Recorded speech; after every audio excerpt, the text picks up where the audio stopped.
Tachar, povo do dragão. Saudações, devotos da sombra, amigos das trevas. Eu sou... Eu sou o Calil. Eu sou o Emerson.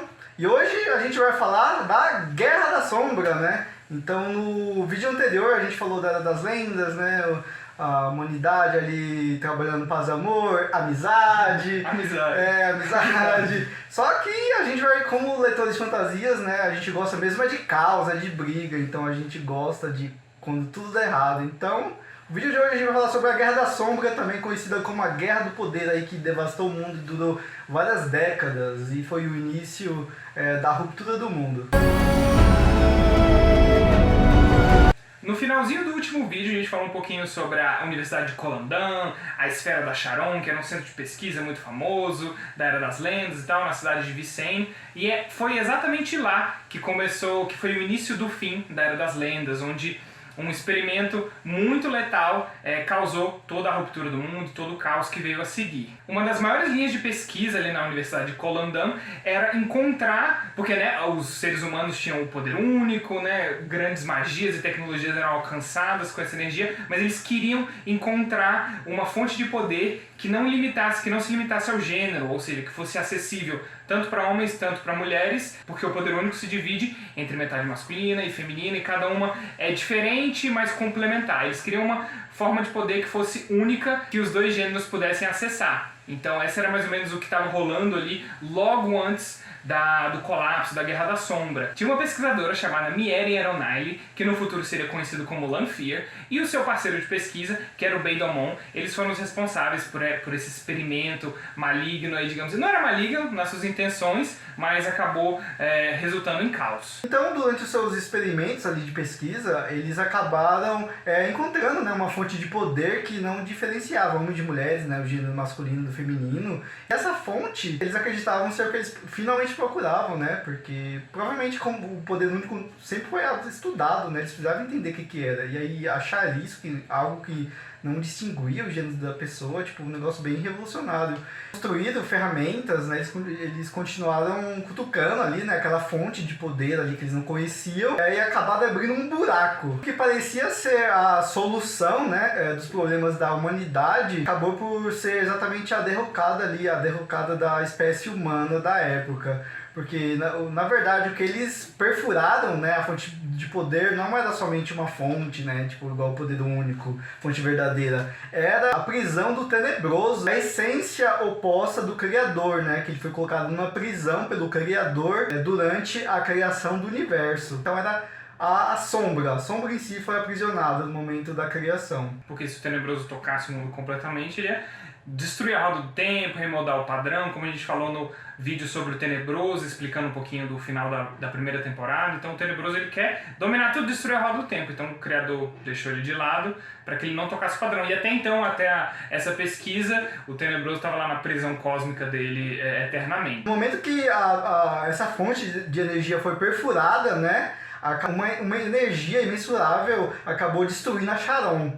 Acabou saindo e aí começou o caos. O buraco que os pesquisadores abriram na prisão do Tenebroso ficou conhecido para sempre como Fenda, com F maiúsculo. E ele não era grande o suficiente para que permitisse que o Tenebroso escapasse totalmente da prisão, mas ela permitia que ele influenciasse o mundo, conseguisse conversar com as pessoas, conseguisse interagir, remoldar as áreas imediatas ali onde ele está, ele conseguia influenciar fisicamente ali a área onde ele fica e, além disso, conversar com as pessoas, invadir sonhos, esse tipo de coisa. Ele conseguia botar toda a sua essência no mundo, mas não completamente, porque senão, se ele escapasse, de fato, teria destruído o universo inteiro. Daí começou a surgir, lembra quando a gente falou no outro vídeo que não existiam crimes, por roubo de carros, guerras, esse tipo de coisa, não existia porque não era necessário, a sociedade evoluiu e esse tipo de coisa foi deixado para trás. Então acabou surgindo assassinatos, crimes mais violentos, roubos, tortura, e a guerra, uma palavra tão esquecida, voltou a ser utilizada. E a partir dali,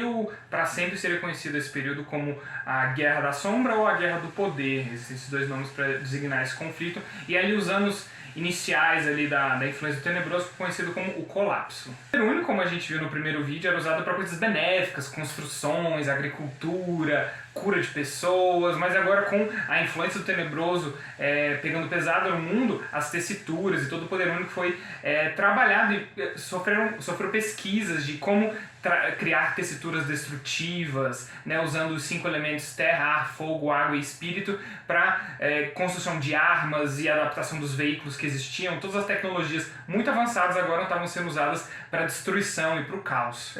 Isso é um paralelo muito legal com o nosso mundo, porque como a gente sabe, nos períodos de guerra, né, é o período que a tecnologia mais evolui, né?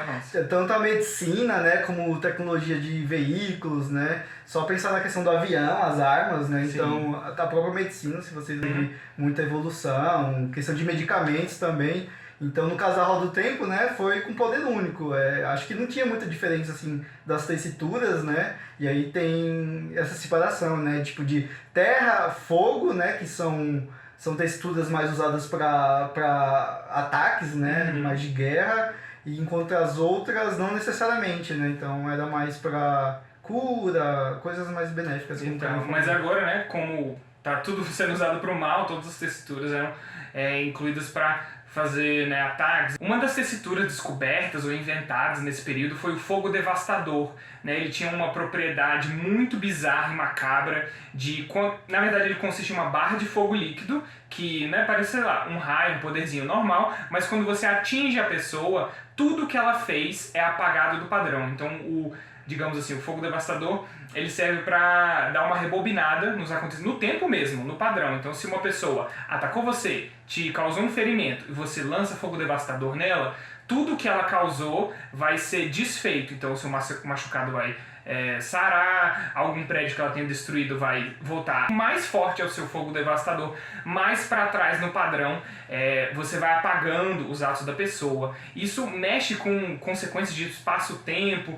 e pessoas que voltam à vida. Então, se você mata uma pessoa, se uma pessoa mata alguém, você lança fogo devastador nela, a pessoa que morreu vai voltar à vida, mas não é que ela voltou à vida, só que o tempo meio que voltou, digamos assim. Então as consequências para a guerra foram super devastadoras, até mesmo o lado da sombra, quando descobriu, né, as propriedades do fogo devastador, parou de usar, porque era uma tessitura assim, horrível e que estava desmoldando o padrão, estava desfiando o padrão das eras.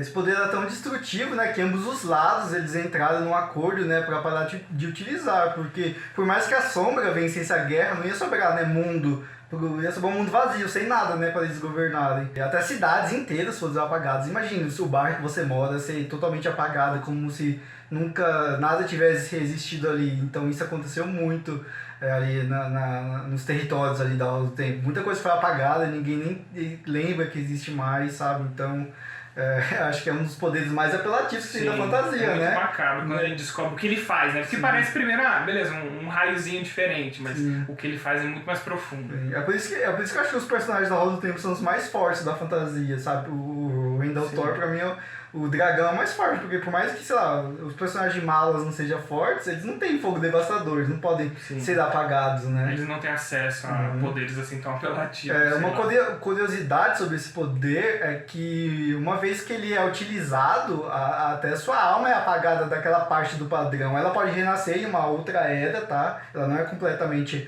apagada, como muita gente acredita, mas ela, naquela era, naquele espaço de tempo ali, de milhares de anos, sua alma não vai renascer novamente.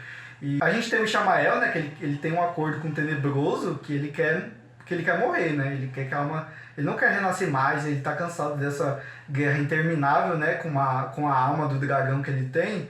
E muita gente se pergunta, mas por que não usa fogo devastador dele, né? Se ele quer apagar do padrão. Justamente por isso, porque ele vai renascer. Não naquele momento, naquela era, mas em outra ele vai voltar, entendeu? Porque não apaga, a alma da pessoa não é apagada do padrão como as pessoas acreditam. Durante algum tempo eu acreditava que tipo assim, porque não, né? Usa, eu também, assim, de início a gente pensa nisso. Então é isso. Então ali, na época da guerra, né? O chefe do Salão dos Servos era o Lews Therin Telamon, que era conhecido como o Senhor da Aurora. Ele não era chamado de dragão ainda, ele não era chamado de dragão renascido, ele só ganhou o título de dragão durante a guerra, tá? diferente daquele negócio da série, tá? Ele que uniu os exércitos, né, toda a humanidade, os exércitos da luz contra a sombra. Os Ogier participaram da guerra junto com eles, tá? Os Ogier, eles não são muito pacíficos, tá? Eles são, mas quando precisa deles, eles estão lá para lutar. Então ele que liderou a resistência dos exércitos da luz contra a sombra, pedindo que o Tenebroso fosse libertado. O campo de batalha era todo o planeta, tá, gente? Não tinha uma área assim que eles se reuniam para lutar, era todo o planeta que era aberto para batalhas. Inclusive, vários países e cidades foram completamente arrasados. Poder único, né? Fogo devastador, tudo que estava sendo usado ali. Imagine você, milhares de canalizadores ali lutando. Milhões de crias das sombras, em todos os tipos. Esse negócio sinistro. Apesar de todos esses esforços do Lúthien para reunir as forças da luz, parecia uma causa perdida. As forças da sombra eram muito grandes e alguns dos mais proeminentes Aes Sedai daquela época se viraram contra as sombras, se tornando conhecidos como abandonados ou escolhidos. Eles eram os generais supremos dos exércitos da sombra. Não existiam só 13 abandonados na época da Guerra da Sombra, existiam mais, mas os que foram aprisionados, né, foram só os 13 maiores. Alguns dos abandonados eram amigos pessoais do Lúthien, eram Aes Sedai que tinham importância, não necessariamente talvez no Salão dos Servos, mas para a sociedade em comum. O abandonado Aginor, por exemplo, ele foi responsável por ter criado as Crias da Sombra. Não são os Trollocs e os Desvanecidos, mas outras milhares de espécies, centenas de espécies, sei lá, de Crias da Sombra, de construtos meio engenharia genética, com inteligência artificial, para, né, criar milhões e milhões, porque, né, você pensa, eles podem ser criados assim, em laboratório, não precisam, né, como seres humanos nascer, crescer, serem treinados, então eles tinham um poder inimaginável, as Forças da Sombra. Nós temos um episódio sobre os abandonados, tá? Tá aparecendo aqui no card, é um episódio muito bom, a gente vai falar sobre o papel que eles tinham ali na Era das Lendas, eram profissões super comuns, tá? Por exemplo, o Aginor, o que criou as Crias da Sombra, ele era um biólogo muito famoso, né? Então ele misturou DNA humano com DNA animal para fazer essas Crias da Sombra. Então escutem o nosso episódio, tem tudo sobre os 3 abandonados, tá muito legal, beleza? Sim. A Era da Sombra durou cerca de 3 gerações, de 50 a 75 anos. Vale a pena ressaltar que cerca de 10 a 30 mil pessoas sumiam, tá? Civis, pessoas inocentes ali, sumiam diariamente e elas eram enviadas para campos de concentração e serviam de alimentação para os Trollocs, entendeu? Pra você terem ideia de o quão desesperador estava a guerra, tá? Então imagina, além disso, de pessoas sumindo, 10, 30 mil por dia, o planeta estava sendo destruído, gente. Então assim, tava tudo indo pro saco. Então o Lúthien, ele fez um plano, né, que propunha um ataque diretamente à Fenda, né, para selar o Tenebroso de vez, para fechar aquele buraco e selar ele de vez. A prisão dele, no mundo físico, né, na realidade, ela se manifestava em Shayolgu, que é uma ilha paradisíaca, tá?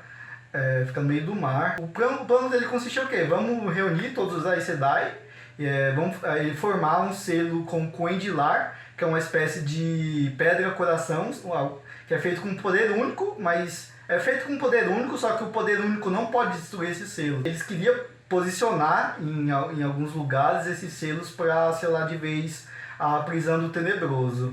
Só que esse plano é extremamente perigoso. Não era todo mundo que estava afim, né, de diretamente onde a prisão dele se manifestava no mundo físico. Primeiro que era um lugar perigoso, né? A gente não sabia exatamente o que encontrar lá. Então teve uma parte das Aes Sedai, mulheres, que concordaram com esse plano. Sim, e encabeçando, né, essa oposição ao plano do Lúthien de criar os selinhos, estava a Latra Posai Dekumi, que era, digamos assim, a chefe. Não fica muito claro se eram o Lúthien comandava e tinha o apoio dos homens e a Latra tinha o apoio das mulheres, mas fica essa ideia de oposição entre o masculino e o feminino com essas duas figuras proeminentes dos Aes Sedai. A gente vê isso muito bem lá na abertura do episódio 8. Então ela tinha um outro plano, que era criar sangreais gigantescos chamados de Chodan Call, que eles seriam estátuas enormes, colocadas em 2 lugares do mundo, eram 2 estátuas, e elas usariam essa estátua, esse sangreal poderosíssimo, o mais poderoso que já foi criado na história,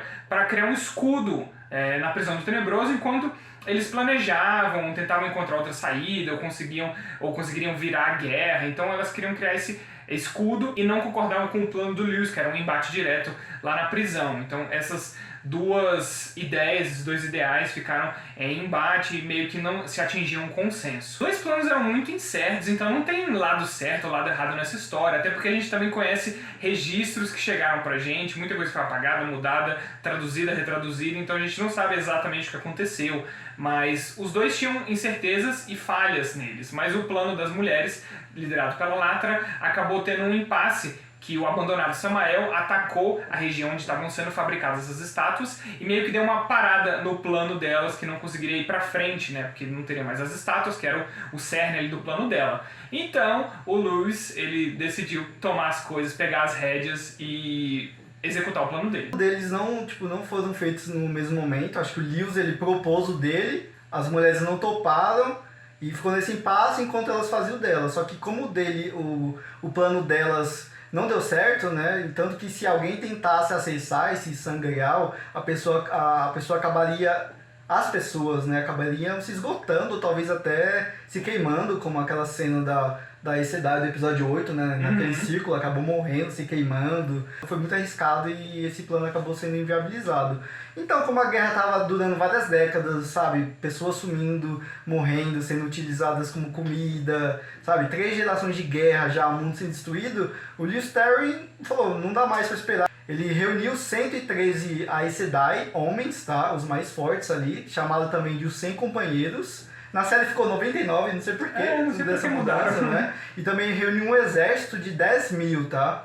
Então o Senhor da Manhã, ele marchou rumo a Shire Gu, né? E foi direto atacar a Fenda. Conseguiu, tá? Selar o Tenebroso, junto com os 13 abandonados, né? Que estavam lá também, estavam lá em Shire Gu, teve uma super batalha. Morreram 45 companheiros, né? Os Aes Sedai que canalizavam, e praticamente todos os 10 mil soldados que compunham o exército do Lewis Terry. Então no fim, o Lewis Terry conseguiu selar o Tenebroso, conseguiu selar os abandonados juntos. Só que nesse final de ataque, o Tenebroso maculou Saidin, o lado masculino da força do poder único. E a partir de então, os homens começaram a enlouquecer. O Lewis Terry teve uma vitória, né? Ele conseguiu fechar novamente a prisão do Tenebroso, só que teve consequências isso, né? E a consequência foi o mundo ser destruído e remoldado, né? Então, como o Emerson falou, quando o Lewis Terry atingiu o Tenebroso com Saidin, ele conseguiu tocar na metade masculina, e isso fez com que todos os canalizadores masculinos... Eita, pô. Como a Emerson falou, né, quando o Lewis Terry fez o ataque para selar o Tenebroso conseguiu tocar, literalmente, em Saidin e maculou a metade masculina. Isso fazendo que, dali pra frente, todos os homens que canalizam, eles vão, uns mais depressa do que os outros, mas todos vão sucumbir a alguma espécie de loucura. Alguns homens têm visões, outros escutam coisas, mas essa loucura é meio que botada para fora de uma maneira destrutiva. Então eles, ali logo depois do ataque a Shire Gu, os companheiros e o Lewis Terry ficaram imediatamente insanos, então eles saíram destruindo tudo, jogando poder, mexendo com as fundações da Terra mesmo, do planeta. The time of madness.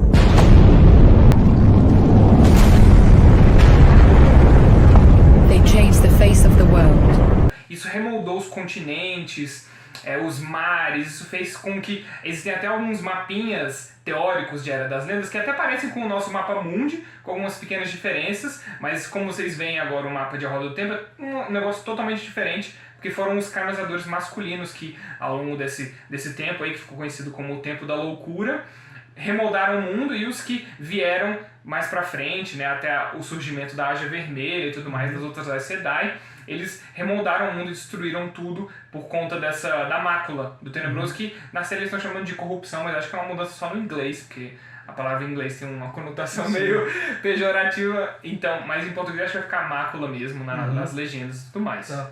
A gente tem um mapa, não é oficial, tá feito por fãs, mas acho que faz sentido, porque como é o nosso mundo no futuro, faz sentido, né, a geografia dos continentes serem parecidos com o do nosso. Então, sim, o mundo era assim, a gente coloca aqui na tela, tá? Então, o mundo do tempo era assim, e acabou ficando assim, né? Então, assim, bem diferente, né? Então, só tem 3 continentes, né? Tem Shaoxan, tem um supercontinente, né, que tem as terras do oeste, o deserto Aiel, e tem Shara, né, e embaixo, no sul, né, no sul do planeta, tem a Terra dos Homens Loucos, que Se você quer saber, escuta o nosso episódio sobre as nações do... Sobre Shara. Chara? Nosso episódio Sobre Chara, é legal, é o povo do mar, verdade, eles falam.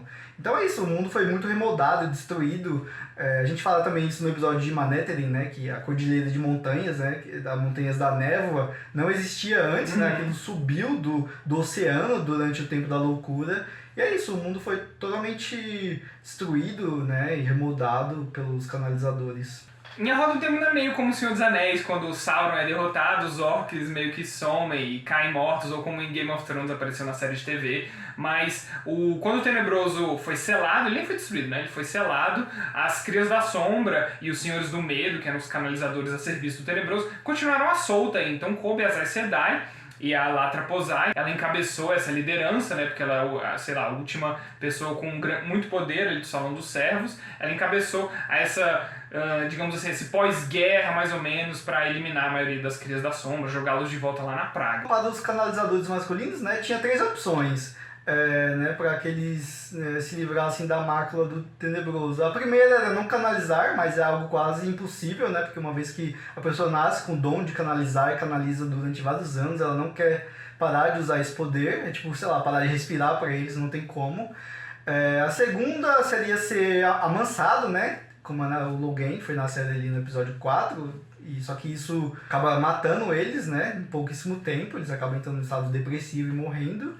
E a terceira seria ser enviados para os Pouzougirs. Se vocês lembram, os Pouzougirs são como se fosse um mundo dentro de outro mundo, né? A gente não sabe muito bem como os pousos funcionam, só que lá o poder único não funciona dentro do pouso. Então ali na época da ruptura, os canalizadores masculinos entravam no pouso e não sentia, né, a mácula nem o poder único. Então eles ficaram lá durante alguns anos. Foi nessa época que eles construíram, né, os caminhos, né, aquele caminho, aquela passagem, né, super escura, que é um mundo dentro de outro mundo também, que encurta as distâncias, que teve no episódio 7, tá? A gente tem um episódio sobre isso também, um episódio sobre os Ogier e os caminhos, que estão os dois super ligados a esse período também. Só que os homens, eles não conseguiam ficar muito tempo no pouso, né? Porque o poder único, ele meio que fica chamando a pessoa sente falta daquilo. É viciante. Sim, né? Exatamente. Então, aos poucos, eles iam saindo do pouso e aí a ruptura continuava, sabe? Então, a ruptura continuou até que o último Aes Sedai homem da época morresse, né? Enquanto isso, o caos acabou reinando no planeta. Então foi assim que terminou a Era das Lendas, esse período da história da humanidade que foi pago de grandes avanços, né, e muito bem-estar social e tal, mas que na verdade no final acabou sendo consumido pelos próprios seres humanos e a ambição, né, daqueles 2 pesquisadores, digamos assim, que furaram a prisão do Tenebroso em busca, óbvio, devia ser da cultura, né, eles não tinham mais nada que inventar, vamos catucar, né, na prisão do Tenebroso, óbvio, porque eles não sabiam o que era, mas foi assim então que terminou de um jeito muito devastador e chega até a ser triste, né, as cinzas de um mundo perfeito. Se você quer saber o papel de cada abandonado na Guerra da Sombra, né, também conhecida como a Guerra do Poder, escutem nosso episódio de podcast sobre os abandonados, que além da gente falar da profissão deles, né, o que eles faziam antes da guerra, antes deles escolherem, né, o lado da sombra, tem a participação deles, o que cada um fez durante a Guerra da Sombra, tá? Principalmente o Aginor, eu acho que é um dos mais importantes ali da Guerra da Sombra, tá?